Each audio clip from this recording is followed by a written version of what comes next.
Hello, good morning everyone. Welcome to the Manula classes in the daily session of daily news analysis. Today is 4th of March 2024. You are watching with Naresh Sharma. First of all, we are going to revise previous day session with the help of MCQs. The first MCQ is about MCC, that is Model Code of Conduct. Last day के session में हमने इसको discuss किया था, तो आप फटाफट इसके आंसर देना स्टार्ट कर दीजिए। Find correct statement among the following. आपको करेक्ट स्टेटमेंट को फाइंड करना है।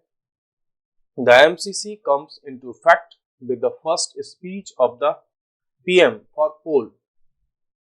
प्राइम मिनिस्टर इलेक्शन के लिए अपनी जब फर्स्ट स्पीच देते हैं तब ये जो है इफेक्ट में आता है एमसीसी, या the MCC comes into effect with the announcement of the poll dates, या पोल की डेट अनाउंस हो जाती हैं उस समय आता है, या इलेक्शन से 45 डेज पहले, या इलेक्शन से 60 डेज पहले। तो इसका आंसर हो जाएगा, करेक्ट आंसर है बी, कि जब इलेक्शंस की डेट्स अनाउंस हो जाती हैं, इलेक्शन कमीशन डेट्स बता देता है, और उसके बाद जो मॉडल कोड ऑफ कंडक्ट है वो एनफोर्स होता है, मींस जो है इफेक्ट में आ जाता है। Question number 2, 3 new semiconductor units will be established in. कहां पर इंडिया में सेमीकंडक्टर्स की 3 नई यूनिट एस्टैब्लिश होने जा रही हैं? Option A, B, C and D. Dholera, Sanand और मोरीगांव, मथुरा, कानपुर एंड लखनऊ, कानपुर, लखनऊ, वाराणसी, जम्मू, सिक्किम एंड धुबरी। इसका करेक्ट आंसर है धोलेरा, सानंद और Morigaon. These are the 3 places in India where the government has approved through its cabinet committee that there will be 3 new units will be established in Dholera, Sanand and Moregaon. Semiconductors की ये 3 unit अभी जो है newly establish होने जा रही है। Recently cabinet ने इसको जो है अप्रूवल दे दिया है। Question number 3, semiconductor is. The question is asking about that what is semiconductor. Characteristics between intermediate between a conductor and an insulator, या a pure non metal with characteristics of insulator, a pure metal with the characteristics of a conductor. None of the above or more than one is correct. Actually, the option A is correct because semiconductor means having the characteristics of conductor and insulator at the same time. So, it's a semiconductor as the name suggests. Question number 4. Project Tiger was started in. कब start हुआ था Project Tiger? 1989, 1976, 1973, 1980। The Project Tiger was started in 1973 to protect and promote the tigers in India. So option C is correct. Question number 5। देखो कई सारे students हैं, एक जो है विराट है, साध्या है, एक सुमित भी है, बहुत सारे स्टूडेंट्स हैं जो कि एक्टिवली पार्टिसिपेट करते हैं हमारे एमसीक्यूज में और करेक्ट आंसर भी वो लोग देते हैं। IBCA International Big Cat Alliance will have its headquarters in. You know recently जो है इंटरनेशनल बिग कैट अलायंस को अनाउंस किया है, इसका अप्रूवल भी मिल गया है, तो इसका हेडक्वार्टर्स कहाँ होने जा रहा है? सिंपल सी बात है, इसका जो हेडक्वार्टर होगा वो भारत में होगा, इंडिया में होगा, बिकॉज इसका जो लीडरशिप प्रोवाइड कर रहा है वो है गवर्नमेंट ऑफ इंडिया, तो इंडिया इसको लीड कर रहा है, that's why its headquarter will be in India. अच्छा, ऐसे ही एक अलायंस और है इंटरनेशनल सोलर अलायंस, इसका भी हेडक्वार्टर इंडिया में है, इंडिया के गुरुग्राम में। Next question, which of the following big cat not found in India? India में कौन सी बिग कैट है जो नहीं मिलती? स्नो लेपर्ड या चीता दोनों मिलते हैं। जगुआर या प्यूमा, स्नो लेपर्ड या प्यूमा, चीता या जगुआर।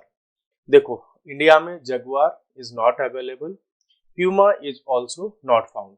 स्नो लेपर्ड फाउंड होता है, प्यूमा नॉट फाउंड, चीता फाउंड होता है, Jaguar not found. So that's why option A is correct.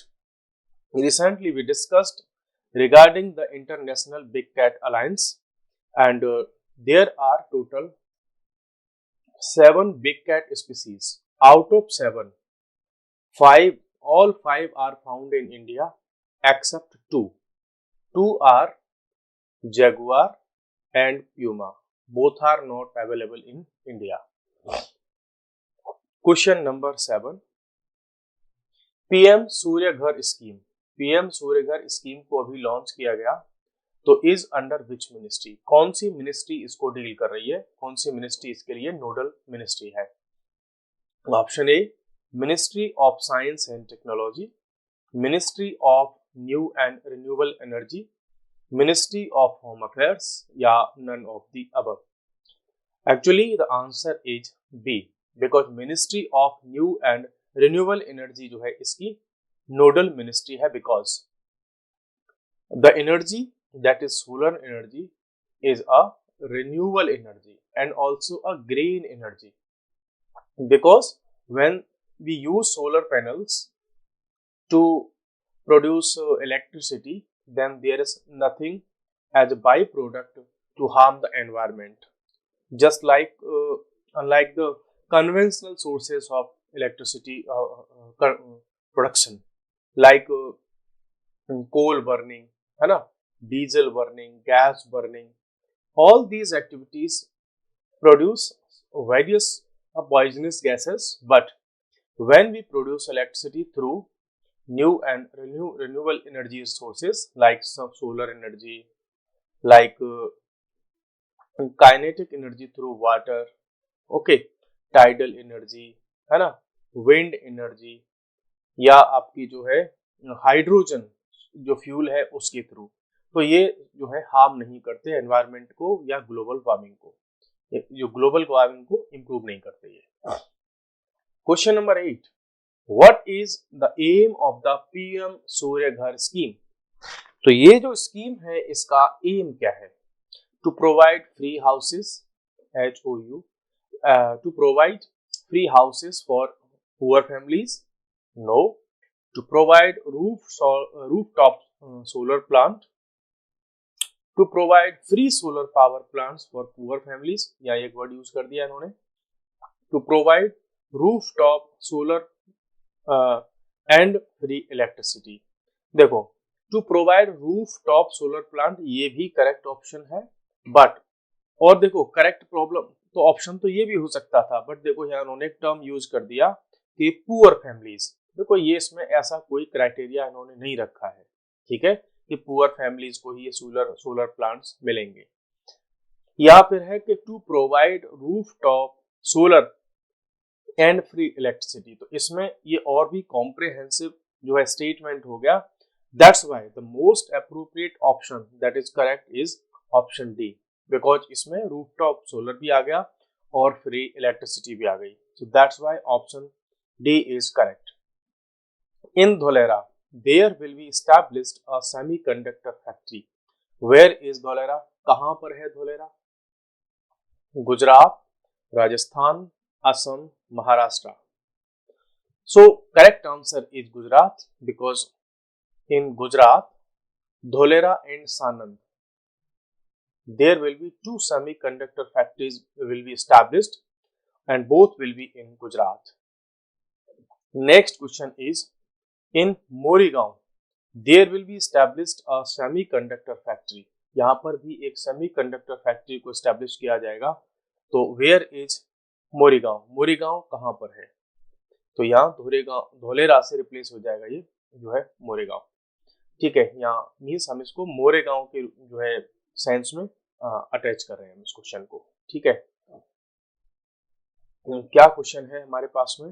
Let's see it. Tamil Nadu, Maharashtra, Assam, और कर्नाटका। तो कौन सा इसका करेक्ट ऑप्शन हमारे पास में है? इसका करेक्ट ऑप्शन है हमारे पास that is Assam, because Morigaon is in Assam. So Assam में जो है इस्टेब्लिश होगी एक factory that is for semi conductor manufacturing. So it's the correct option is option D. Now we are going to have the very important news and current affairs which are relevant for your examination. The first one is Vikramaditya वैदिक clock, Vikramaditya वैदिक घड़ी। ये अभी news में है, इसको अभी recently prime minister of India ने इनॉग्रेट किया और इसके बारे में आइए हम थोड़ा सा जानते हैं। देखो, विक्रमादित्य वैदिक क्लॉक ये एक बड़े से टावर पर स्टैब्लिश की गई है, ठीक है। वर्ल्ड की फर्स्ट वैदिक क्लॉक है ये, मींस वैदिक कैलकुलेशन के बेसिस पर ये टाइम कैलकुलेट करके देगी। इसका जो कैलकुलेशन होगा वो इंडिया की जो पंचांग सिस्टम है उसके बेसिस पर होगा। पंचांग सिस्टम में क्या होता है कि बहुत सारे मुहूर्त, पोजीशंस वगैरह जो है उसमें कैलकुलेट ऑलरेडी करके रखे होते हैं। एक बुक की फॉर्मेट में आता है पंचांग और उसमें बहुत सारी चीजें इंक्लूड होती हैं। Next, it also provide information on planetary motion positions के बारे में भी बताता है। जब पंचांग आप पढ़ना सीख जाओगे, मैंने इसको पढ़ करके देखा है पंचांग को कि कैसे इसमें जो है काफी एडवांस होता है ये। इसमें एस्ट्रोनॉमिकल कैलकुलेशंस भी होती हैं, कुछ प्रेडिक्शंस वगैरह भी होती हैं। जब आप पंचांग को कभी पढ़ करके देखोगे तो इसमें आपको बहुत सारी चीजें मिल जाएंगी कि मींस जैसे कि वीनस जो स्टार है उसकी कहाँ पोजीशन होने वाली है ना। ऐसे बहुत सारे इसमें आपको जो है पोजीशंस के बारे में पता चलता है। इसमें मुहूर्त वगैरह होते हैं कि किस समय अच्छा मुहूर्त होता है बाइक परचेज करने का, कार परचेज करने का, या बिजनेस स्टार्ट करने का, कि होली किस दिन होगी, दिवाली किस दिन होगी, ईद किस दिन होगी, है ना।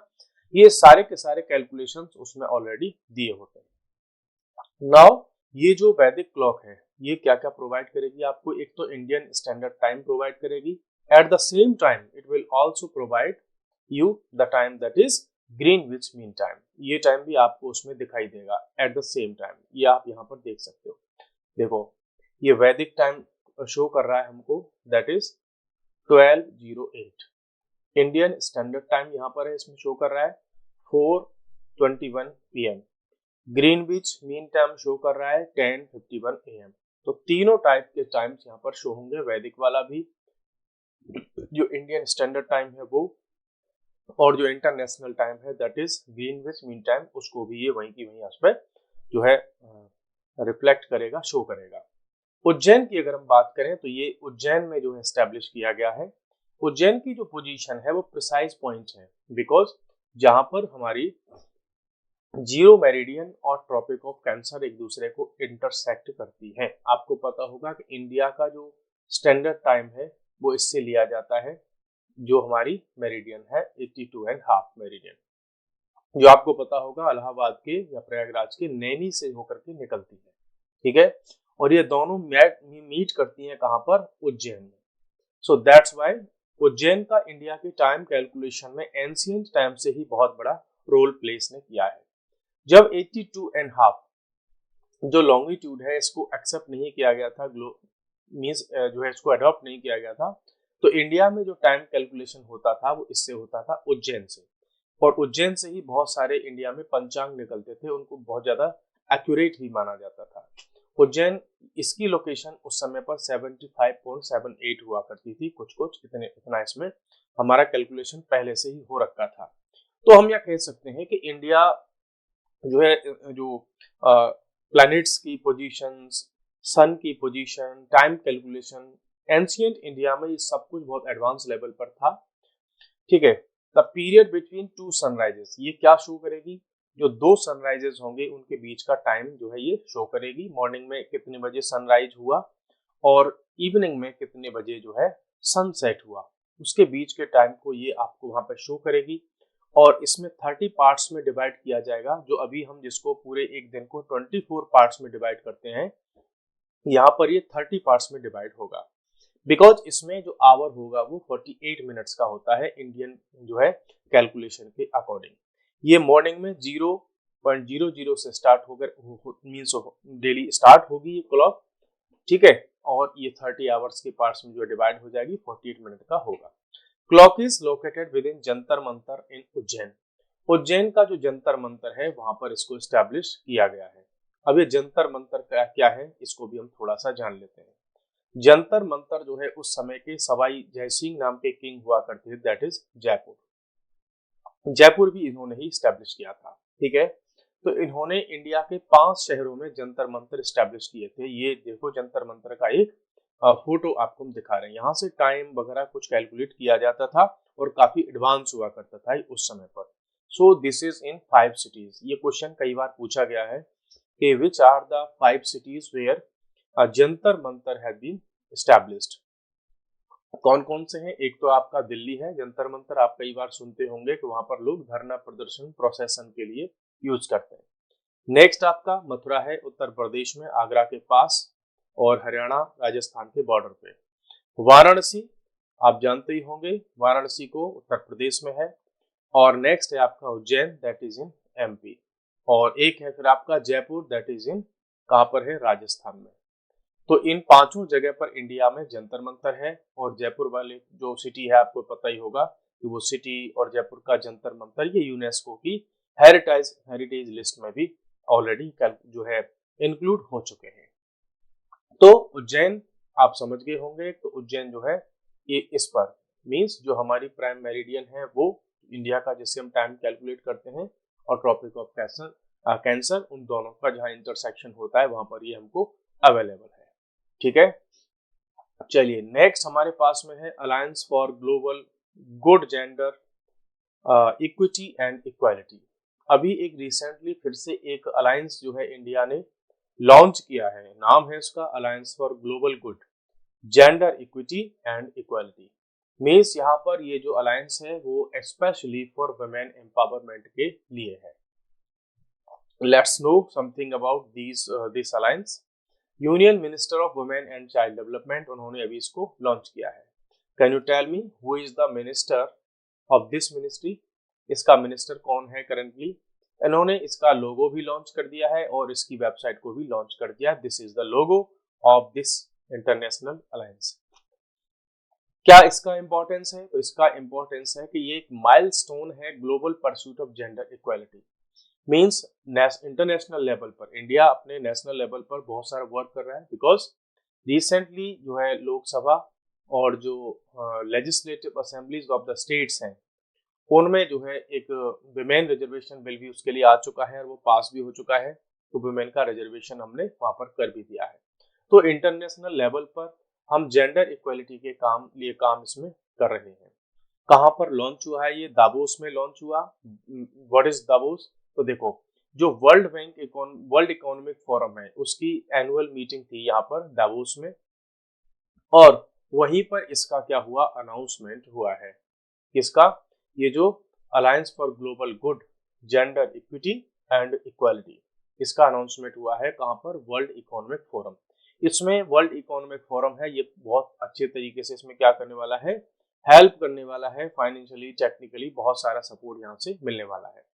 It is a testament to India's unwavering commitment to the cause of women led development.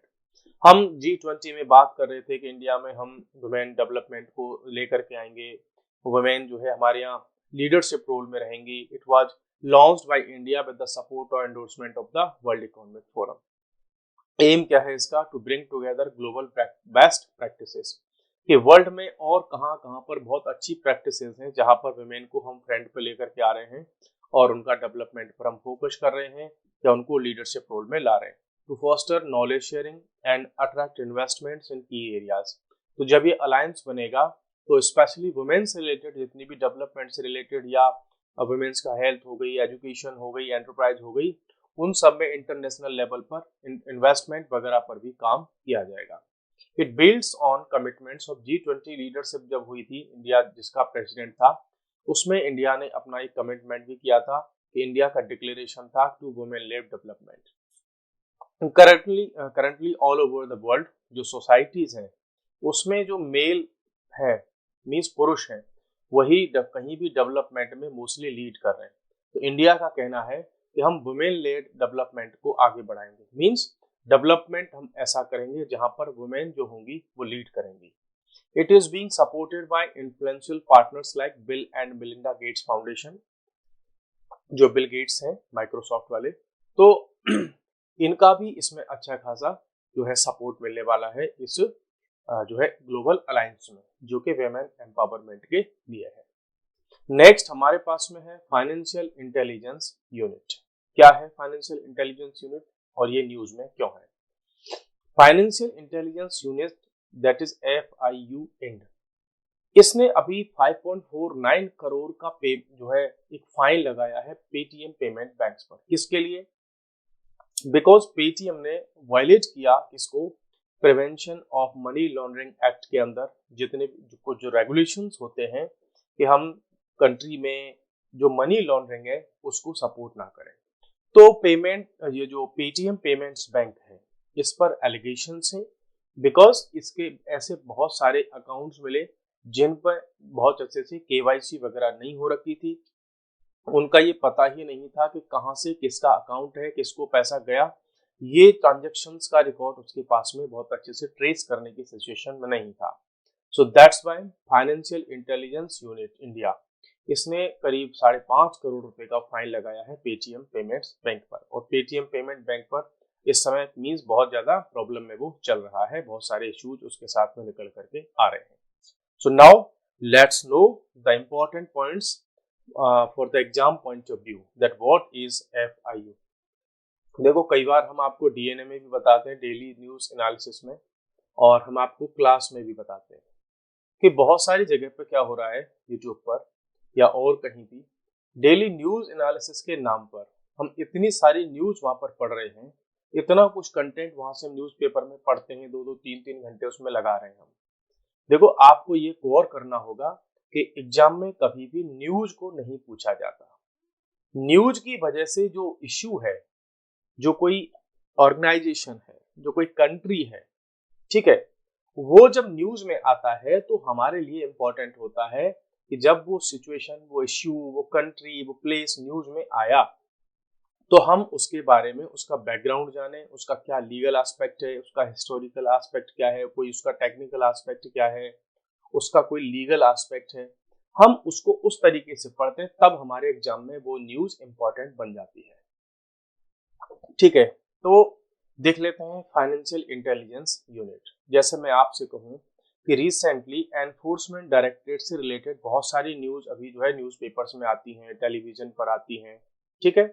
तो यहाँ पर किस किस पर इन्होंने रेड की, किस किस को सम्मन भेजे, केजरीवाल साहब को भेजे कई बार, दिस इज नॉट इम्पोर्टेंट कि इन्होंने किसको सम्मन भेजे।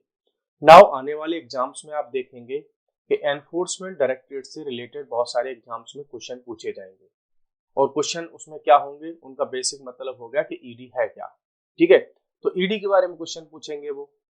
सो आपको उस न्यूज का बैकग्राउंड और उसका करंट अफेयर देखना है कि एक्चुअल स्टेटस उसका क्या है। इट वॉज established in 2004, इसको 2004 में एस्टेब्लिश किया गया था।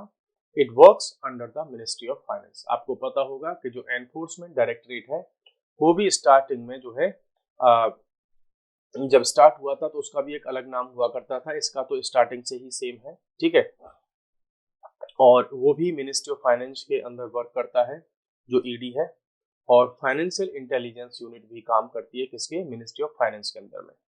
ये एक इंडिपेंडेंट बॉडी है और रिपोर्ट करती है किसको, इकोनॉमिक इंटेलिजेंस काउंसिल को, और इस काउंसिल के हेड होते हैं फाइनेंस मिनिस्टर, ठीक है। अब यहाँ से हो सकता है आपके लिए क्वेश्चन बन जाए कि इकोनॉमिक इंटेलिजेंस काउंसिल के हेड कौन होते हैं, तो ऑप्शन में आपको दे दे वो कि जो है रॉ के जो चीफ होते हैं वो इसके जो है चीफ जो हेड करते हैं इसको, या प्राइम मिनिस्टर हेड करते हैं इसको, या होम मिनिस्टर इसके हेड होते हैं, या मिनिस्टर ऑफ जो है रेवेन्यू मिनिस्ट्री वगैरह वो सब इसके हेड होते हैं। तो यहाँ से ऐसे क्वेश्चन फ्रेम हो जाते हैं आपके एग्जाम्स में। So it is responsible for receiving, processing, analysing and disseminating information about suspected financial transactions, coordination with the, तो ये जो ऐसा भी कोई भी ट्रांजेक्शन है तो उसकी इंफॉर्मेशन को रिसीव करना, उसमें उसकी प्रोसेसिंग करना और उसका एनालिसिस करना। और जो अदर कंट्रीज हैं वर्ल्ड के, उनके यहाँ भी ऐसी ही बहुत सारी फॉरेन फाइनेंशियल इंटेलिजेंस यूनिट्स हैं। मींस अगर हम बात करें यूएसए की, तो उनके यहाँ अपनी फाइनेंशियल इंटेलिजेंस यूनिट है। ठीक है, हम ब्रिटेन की बात करेंगे, उनकी अपनी है। पाकिस्तान की बात करेंगे, उनकी अपनी है। तो ये जो इंडिया की FIUIND,